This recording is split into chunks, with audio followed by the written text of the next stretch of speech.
Sir మీరు ఈ పేదలకి పెత్తందారులకి మధ్య జరుగుతున్న యుద్ధం అని చెప్పారు కాబట్టి ప్రస్తావిస్తున్నాను. ఒక టిప్పర్ డ్రైవర్కి టికెట్ ఇస్తారా అని హేళన చేశారు నిన్న మొన్న చంద్రబాబు నాయుడు గారు. సార్ అతి సామాన్యులకు కూడా టికెట్లు ఇచ్చిన పార్టీ మా పార్టీ. అవును. ఈరోజు 25 లోక్సభ సీట్లు ఉంటే 5 రిజర్వేషన్ పోను 11 మందిని బీసీ అభ్యర్థులను ఎన్నిక చేసిన ముఖ్యమంత్రి జగన్మోహన్ రెడ్డి గారు. వారి ఖాతాలో వారు ఎంతమందికి ఇచ్చారు చెప్పమనండి. వారందరూ లక్షాధికారులకి, కుబేర్లకి, కోటీశ్వర్లకి ఇచ్చాడు ఆయన. ఈ మా ప్రాంతంలో కూడా అంతే. వాళ్ళంతా ప్యాక్ తోటి మంచి ప్యాక్ చేసుకుని వచ్చారు అందరూ కూడా. సో సామాన్యులను ఎక్కడికి కూడా వారు పార్లమెంట్కి పంపిన దాఖలాలు ఎప్పుడూ లేవు. మా పార్టీలో బీసీసీని రాజ్యసభకు పంపించాం, పార్లమెంట్కి పంపించాం. వారి దాంట్లో ఉంటే చెప్పమనండి. రైట్. అలాగే విధంగా అసెంబ్లీలో 48 సీట్స్ బీసీస్కి ఇచ్చాం మేము. అవును. వారు ఎంతమందికి ఇచ్చారు చెప్పమనండి. 25 మందికి 24 మందికి ఇచ్చారు వారు. ఇది మాకు వారికి ఉన్న తేడా. అంతే. వాళ్ళ మాటల గారిడి, ఏదో మేము మేధావులని వాళ్ళకి వారే ప్రొజెక్ట్ చేసుకోవడం. దానికేమో ఈ మీడియా ఉన్నాయి, వారికి తందానా అని చెప్పడానికి ఓ మీడియా ఉంది. ప్రజల్ని మోసం చేద్దాం, ఎలా మోసం చేద్దాం అనే భావమే తప్ప ప్రజలకి ఎంత మంచి చేద్దాం.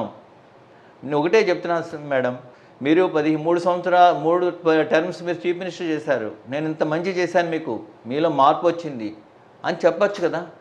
జగన్మోహన్ రెడ్డి గారు దుర్మార్గుడు, లేకపోతే ఆ మంత్రులు దుర్మార్గుడు, ఇది తెల్లారు లేస్తే అదేనా? ఎప్పుడు అదే. జనాలు కూడా రోత వస్తుంది. ఆ టీవీ ఛానల్ కూడా ఆఫ్ చేసి కూర్చుంటున్నారు ఈయన చెప్పే మాటలు వినలేక. సార్, జనాలకు రోత వస్తుంది అనడానికి మీకు ప్రత్యక్షంగా ఏమన్నా అనుభవాలు ఎదురయ్యాయా? అంటే జనం వచ్చి మాట్లాడడం మీతో, లేదా మీరు ఎలా how did you grasp that జనాలకు రోత వస్తుంది, జనాలు ఇది ఇష్టపడుతున్నారు, ఇది ఇష్టపడట్లేదని? Every day I interact with so many people madam, as a doctor, as a politician now. So people are saying. ఎందుకంటే మీరు మిమ్మల్ని ప్రత్యేకంగా ఎందుకు అడుగుతున్నా అంటే, మీరు దాదాపు పార్టీలో ఉన్న కొంచెం న్యూట్రల్, ప్రతి గ్రామంలో ప్రతి ఇంట్లో ఎవరో ఒకరికి మీరు వైద్యం చేస్తుంటారు ఈ పరిసర ప్రాంతాల్లో. అందుకని అంటే ఎక్కడికి వెళ్ళినా కూడా ప్రజలు చెప్పేది ఒకటే, చక్కని పరిపాలన ఉంది. నాకు కొన్ని వీడియో క్లిప్స్ కూడా ఉన్నాయి నా దగ్గర. నా కొడుకు చూడట్లేదు, నా కూతురు చూడట్లేదు, కానీ నాకున్న కొడుకు జగన్మోహన్ రెడ్డి అని చెప్తున్నారు. అంతకన్నా ఇంకే సాటిస్ఫాక్షన్ ఇంకేం కావాలి ఒక పొలిటీషియన్కి? రైట్. అలా చంద్రబాబు నాయుడు ఒక్కడిని చెప్పమనండి, నాకు మంచి చేశాడు, ఆయన నా కొడుకు లాంటి వాడిని ఎవరికి చెప్పడం. ఈయన మాట నోరిప్పితే అన్ని అబద్ధాలే. ప్రజలు నమ్మే స్థితిలో లేరు మేడం. నీతి నిజాయితీకి పట్టం కడతారు, అందులో డౌటే లేదు. అందులో ప్రజలు అందరికన్నా తెలివైన వాళ్ళు, పొలిటీషియన్స్ కూడా కాదు, మనం ఒక ప్రెస్ కాదు, అందరికన్నా తెలివైన వ్యక్తి water definitely knows who is correct, who is wrong, who is honest, who is dishonest. So డెఫినెట్గా వాళ్ళు వాటర్ డెఫినెట్గా సెలెక్ట్ చేసుకుంటారు. ఎక్కడికి వెళ్ళినా కూడా అవ్వాతాతల మొహంలో వెలుగు కనబడుతుంది. వాళ్ళని బాగా చూస్తున్నారు ఈరోజు. ఒక ఆమె అయితే మొన్న చెప్పింది, మా కోడలు చాలా బాగా చూస్తుందమ్మా జగన్మోహన్ రెడ్డి గారు వచ్చిన తర్వాత. ఓహో. ఎందుకంటే షీఈ్ గెటింగ్ మనీ. కుటుంబ బంధాలన్నీ కూడా అలా ఇదయ్యాయి, బలపడినాయి. అంటే ప్రజలకు మంచి చేయడం తప్ప వేరే మాకు ఎజెండా ఏం లేదు, మాకేం ఎజెండా ఏం లేదు. ఇన్ఫాక్ట్ అది జగన్మోహన్ రెడ్డి గారి గురించి కూడా చాలామంది అనుకున్నారు, అంత కష్టాలు పడి ఆయన కావాలంటే ఊరికే సంపాదించాలంటే వ్యాపారాలు చేసుకుని సంపాదించండి మేడం. మా నాయకుడికి ఆల్రెడీ బోరన్ రిచ్, మీకు అందరికీ తెలుసు. ఏంటి ఆగర్భ శ్రీమంతుడు ఆయనకు కావాల్సింది ఏమీ లేదు. అధికారం అంటారు, వాళ్ళ నాన్న చీఫ్ మినిస్టర్ చేశారు, అధికారం మీద కూడా వ్యామోహం లేదు. 16 ఏళ్ళు జైల్లో పెడితే కష్టాలను ఓర్చుకుని, చెయ్యని తప్పుకి ఓర్చుకుని ఈ రాష్ట్రానికి మంచి చేయాలి అని సత్సంకల్పంతో వచ్చిన వ్యక్తి జగన్మోహన్ రెడ్డి గారు. సో అలాంటి వ్యక్తి మనకు కావాలా వద్దా అనేది ప్రజలు నిర్ణయిస్తారు డెఫినెట్గా కూడా. ఖచ్చితంగా సార్. ఇక్కడ ఒక ప్రశ్న అడగాలి సార్. మీకు రాజకీయ ప్రత్యర్థిగా బరిలోకి దిగుతున్న వారు 3 పార్టీల బలంతో, ఒక సినిమా అండ్ రాజకీయ నేపథ్యంతో పురంధేశ్వరి గారు వస్తున్నారు. What is your me assessment ఏంటి సార్? మేడం, నేను ఒకటే చెప్తాను, వారు చాలా బలవంతులు. కౌరవ సైన్యంలో కూడా భీష్ముడు ఉన్నాడు, కర్ణుడు ఉన్నాడు, ద్రోణుడు ఉన్నాడు, చాలామంది అత్యంత మహారథులు ఉన్నారు. కానీ జయం రాలా. ధర్మం ఎటువైపు ఉంటే అటువైపే గెలుస్తుంది. పాండవులు జయించారు, అంతేనా? సో వారు పాలిటిక్స్లో కూడా లాయల్టీ ఉండాలి, 2 పేషెన్స్ ఉండాలి. పేషెన్స్ అంటే సహనం. నేను పార్టీకి లాయల్గా ఉండాలి, అలాగే పేషెన్స్ ఉండాలి, దెన్ పెర్ఫార్మెన్స్ ఉండాలి, అంటే గుడ్ పెర్ఫార్మెన్స్. యాజ్ ఏ నాయకుడిగా నువ్వు పెర్ఫామ్ చేయగలగాలి. సో ఫస్ట్ ఎలక్షన్ లాయల్టీ నాకు ఉంది. అది నేను ఎప్పుడు కూడా పార్టీ మారలా. రాజశేఖర రెడ్డి గారు ఉన్నప్పటి నుంచి ఇప్పుడు ఉన్నాను. నేను అధికారం కోసం పార్టీలు మారిపోలా. అవును. మా ప్రత్యర్థిని మీరు నన్ను కంపేర్ చేసుకోండి. నేను ఎప్పుడు పార్టీలు మారలా. నేను లాయల్గా ఉన్నాను. ఏ పార్టీలో ఉన్నాను అదే పార్టీలో ఉన్నాను. అధికారం కోసం పార్టీలు మారిన వ్యక్తిని కాదు. ప్రతి ఎలక్షన్కి ఒక నియోజకవర్గానికి షిఫ్ట్ అయ్యే ఫ్లయింగ్ ఆర్టిస్ట్ని కూడా కాదు నేను.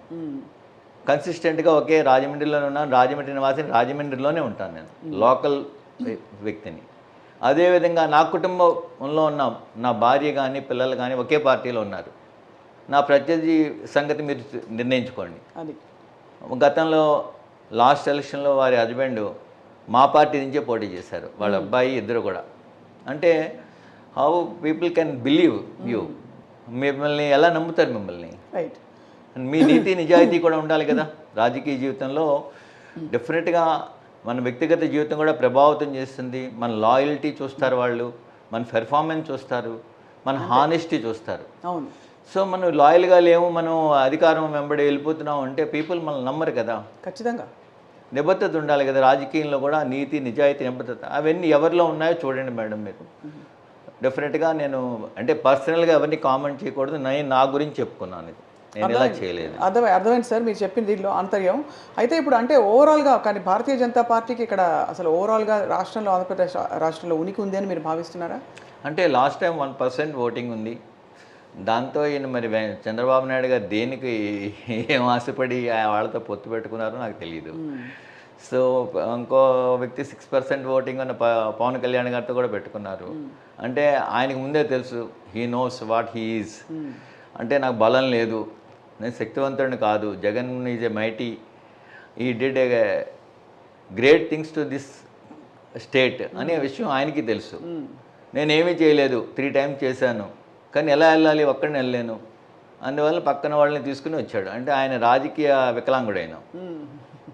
మా బాస్ అదేం కాదు, చక్కగా stable person, he did a lot to this state. ఆయనకు అదే ధైర్యంతో నేను ఈ రాష్ట్రానికి మంచి చేశాను, డెఫినెట్గా నన్ను గెలుస్తాననే ధైర్యం ఉంది. నాకు ఎవరితో పొత్తుండదు. డెఫినెట్గా మేము ఒకటే క్లియర్గా ఉన్నాం. ఎప్పుడు కూడా ఎవరి గురించి ఢిల్లీలో పడిగాపులు కాచి వాళ్ళ పొత్తులు వీళ్ళ పొత్తులు కావాలని ఎప్పుడూ అడగలా. మీరు ఢిల్లీలో కూడా బీజేపీ గవర్నమెంట్ ఉన్నా కూడా మాకు ఎప్పుడు సత్సంబంధాలే ఉన్నాయి. వారితో ఎప్పుడు మాకు వైరం కానీ ఏమీ లేదు. ఏమైనా మంచి ఉంటే మేము సపోర్ట్ చేస్తాం. డెఫినెట్గా అన్నిటికీ సపోర్ట్ చేస్తాం మేము. మాకు వారితో కూడా వైరం ఏం లేదు, మాకు రైవలరీ కానీ ఏమీ లేదు. We are for good cause. మేము ఎప్పుడు కూడా మంచి చేయాలి, మంచి ఎటుంటే సపోర్ట్ చేయాలనే భావంతోనే ఉన్నాం తప్ప మాకు రాజకీయ అవసరాలు లేకపోతే పర్సనల్ గెయిన్స్ కోసం ఇప్పుడు పురాకులాడలా. వాళ్ళు బలహీనలు కాబట్టి కలిసి వస్తున్నారు, మేము బలంగా ఉన్నాం. అదే డైరెక్ట్గా తెలుస్తుంది, ఆయనకే తెలుసు ప్రతిపక్ష నాయకులకి. మీ పార్లమెంట్ పరిధిలో వచ్చే 7 స్థానాల్లో మీ ఎమ్మెల్యేల సహకారం అండ్ వాళ్ళ సమన్వయం ఏ విధంగా కొనసాగుతుంది సార్? ఒక మాట వినికిడి ఏమిటంటే, ఇక్కడ ఎవరికైనా కొంచెం ఇప్పుడు మీరు భరత్ గారి దగ్గర నుంచి ఈ స్థానంలోకి రాబోతున్నారు, ఒకవేళ మీరు ఎన్నికైతే ప్రజల ద్వారా రాబోతున్నారు. ఆయన చేసిన మంచి పనులు ఏంటి? అలాగే ఆయన ఇప్పుడు సిటీకి వెళ్ళారు, ఇక్కడ మరోవైపు జక్కంపూడి రాజా గారు ఉన్నారు. వీళ్ళందరినీ సమన్వయపరిచే వ్యక్తి ఎవరంటే డాక్టర్ గూడూరు శ్రీనివాస్ అని చెప్పి జగన్మోహన్ రెడ్డి గారు ప్రత్యేకంగా దృష్టి పెట్టి మిమ్మల్ని తీసుకొచ్చారు ఈ స్థానం కోసం అని కూడా ఒక టాక్. మేడం ఏంటంటే 7 నియోజకవర్గాలు కూడా మా ఎమ్మెల్యేల పెర్ఫార్మెన్స్ అద్భుతంగా ఉంది. పెర్ఫార్మెన్స్ చాలా చక్కగా ఉంది. They are very loyal people, they are performing very nicely. అందులో డౌట్ కానీ ఏమి లేదు. సో చిన్న విభేదాలు ఏ కుటుంబమైన అన్నదమ్ములకి ఏదో చిన్న విభేదాలు ఉంటాయి. దానికి పెద్దన్నలా నేనున్నాను, నాకన్నా పెద్దన్న జగన్మోహన్ రెడ్డి గారు ఉన్నారు. We will sort it out, no problem. అవి కూడా మేజర్ ఇష్యూస్ కాదు. ఈ యువకులు కూడా పోటీపడి పనిచేస్తున్నారు, మీరు చూసారో లేదో. రాజమండ్రిని ఒకసారి చూడండి, రాజానగరం చూడండి, ఇద్దరు కూడా యువకులు పోటీపడి పనిచేస్తున్నారు, అద్భుతంగా తీర్చిదిద్దారు. అది అనపర్తి వెళ్ళండి, అనపర్తిలో డాక్టర్ అయిన సూర్యనారాయణ రెడ్డి గారు అద్భుతంగా చేశారు. రాజానగరాన్ని చాలా అద్భుతంగా మంచి రోడ్లు, అసలు అటువైపు వెళ్ళాలంటే ఇదివరకు భయం వేసేది. నిన్నే అంతా వెళ్ళి తిరిగి వచ్చాను, ఇంటీరియర్స్ కూడా వెళ్ళాను, చాలా అద్భుతంగా ఉంది. ప్రజలు కూడా నచ్చుతుంది. ఇంటీరియర్లో కూడా స్టేడియం, ఇండోర్ స్టేడియం కట్టిన వ్యక్తి జక్కంపూడి రాజా. రాజమండ్రిని సుందర వనంలాగా, ఇది చారిత్రాత్మక హిస్టారికల్ సిటీ రాజమండ్రి, సిటీ అండి. Cultural capital of Andhra Pradesh. దీన్ని బ్రహ్మాండంగా తీసుకొచ్చిన వ్యక్తి భరత్రామ్. పోటీ పడి చిన్న ఏ చిన్నపిల్లలు కాబట్టి విభేదాలు ఉంటాయి. చిన్నప్పుడు మన పిల్లలు అన్నదమ్ములు దెబ్బలాడుకున్నట్టే వాళ్ళు అది చిన్నవి ఉన్నాయి తప్ప వీళ్ళు పోటీ పడి డెవలప్ చేస్తున్నారు. అదేవిధంగా నిడదవల్లో మా శ్రీనివాసనాయుడు గారు ఉన్నారు. Very honest person, clean person. నిడదవోల్లో గతంలో వెళ్తే అసలు ఇదేంటో ఊరా అనిపించేది. చాలా అద్భుతంగా తీర్చిదిద్దారు. తానేటి మంత్రి గారు చాలా బాగా చేశారు, హోమ్ మినిస్టర్. అలాగే వేణుగోపాలకృష్ణ గారు ఎక్కడి నుంచో రామచంద్రపురం నుంచి వచ్చి సడన్ ఆయన పాపం ఇక్కడ పంపించారు. అక్కడ ఉన్న సమస్యలు తెలుసుకుని అవగాహన చేసుకుని రాజమండ్రి రూరల్ని క్లీన్గా, ఇప్పుడు ప్రజెంట్ ఎమ్మెల్యే ఉన్నాడు ఆయన, 40 ఏళ్ళు ఇండస్ట్రీ అంటాడు, పెద్ద ఆయన. మాకన్నా వయసులో చాలా పెద్ద వ్యక్తి. ఎప్పుడు మా దగ్గరికి వస్తారు, ట్రీట్మెంట్కి వస్తారు కదా, మంచి మిత్రులు కూడా. కానీ ప్రజల సమస్యలు స్పందించాలి. నేను కూడా ఆయన మొన్న వేణుగారు వెళ్తుంటే అంత మురికాలువలు, డ్రైన్స్ అన్ని బ్లాక్ అయిపోయి ఉన్నాయి. మురికాలువలన్నీ వేణుగారు తవ్వించి అవన్నీ శుభ్రం చేస్తుంటే చెత్త మంత్రి గారు వచ్చారు ఇక్కడికని చెప్పి ఆయన కామెంట్ చేశారు. అంటే ఆయన చేయాల్సిన పని ఏం చేస్తున్నారు, యూ షుడ్ అప్రిషియేట్. కానీ అది కాకుండా ఆయన విమర్శిస్తున్నాడు. అది ఎంతవరకు సమంజసం ఆయనే తేల్చుకోవాలి. సో మా పరిధిలో ఉన్న తలారి వెంకట్రావు గారు, ఆయన గడప గడపకి ప్రోగ్రాంలో స్టేట్లో ఫస్ట్ చేసిన వ్యక్తి ఆ వ్యక్తే. అంటే ఇంత మంచి క్యాండిడేట్స్ ఉన్నారు మా పార్లమెంట్లో. అసలు ఏ సీటు కూడా పోతుందనే భావం కానీ అభద్రత కానీ మాకు లేదు. We are very strong in this parliament segment. అంటే యాక్చువల్లీ ఏదో ఇక్కడ ఈ జిల్లా వ్యాప్తంగా, అంటే తూగో జిల్లాలు మొత్తం అంతా కూడా ఈ ప్రాంతం అంతా కాపుల ఓట్లు విపరీతంగా జనసేనకి పడిపోతాయని ఆశించారు టైంలో. కానీ కంప్లీట్గా దానికి విరుద్ధంగా మీ పార్టీ కాపులకు ఇచ్చినన్ని అవకాశాలు ఇతర పార్టీలు ఎవరు ఎప్పుడు ఎన్నడూ ఇవ్వలేదనే ఒక విశ్లేషణ ఈ మధ్య కాలంలో తెరపైకి వచ్చింది. ముద్రగడ గారు కూడా జాయిన్ అవ్వడం దానికి ఒక మరొక stamp. Yes, exactly. Mudragada Padmanabham గారు చెప్పారు, నేను రాజకీయాల్లో హీరో అని, అతను సినిమాల్లో హీరో అవ్వచ్చు. కాపుల్ని దారుణంగా అవమానించిన వ్యక్తి చంద్రబాబు నాయుడు. సో జనసేనతో పొత్తు అంటే వారు అట్లీస్ట్ నేను 40-50 ఇస్తాయి అనుకున్నాను నా రాజకీయ పరిజ్ఞానంలో. అట్లీస్ట్ 50 సీట్లు ఇస్తాడు, పని అట్లీస్ట్ మినిమం 40. ముందు 24 అన్నాడు, ఇప్పుడు 21 తగ్గించాడు. అంటే అవమానపరచడం కాదు అది. అది ఆయనకి తెలియట్లా. ఆయనకి రాజకీయ అవగాహన సరిగ్గా లేదు. ఆయనకి కాపులందరూ కూడా ఈరోజు కోపంగా ఉన్నారు చంద్రబాబు నాయుడు మీద. ఎందుకంటే అవమానపరిచాడు ఆయన. ఒక వ్యక్తిని తీసుకొచ్చి పవర్ షేరింగ్ ఉన్న ఒక 40-50 సీట్లు ఇచ్చినా కూడా వాళ్ళందరూ కూడా డెఫినెట్గా వాడుతూ ఉందరు.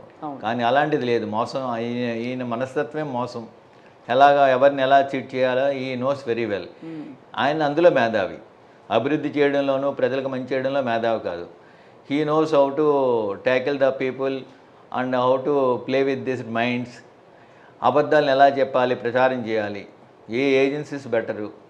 10,000 మందిని నియమించి గవర్నమెంట్కి అగెనిస్ట్గా మాట్లాడమని ఎంప్లాయ్ చేసిన వ్యక్తి ఆ వ్యక్తి.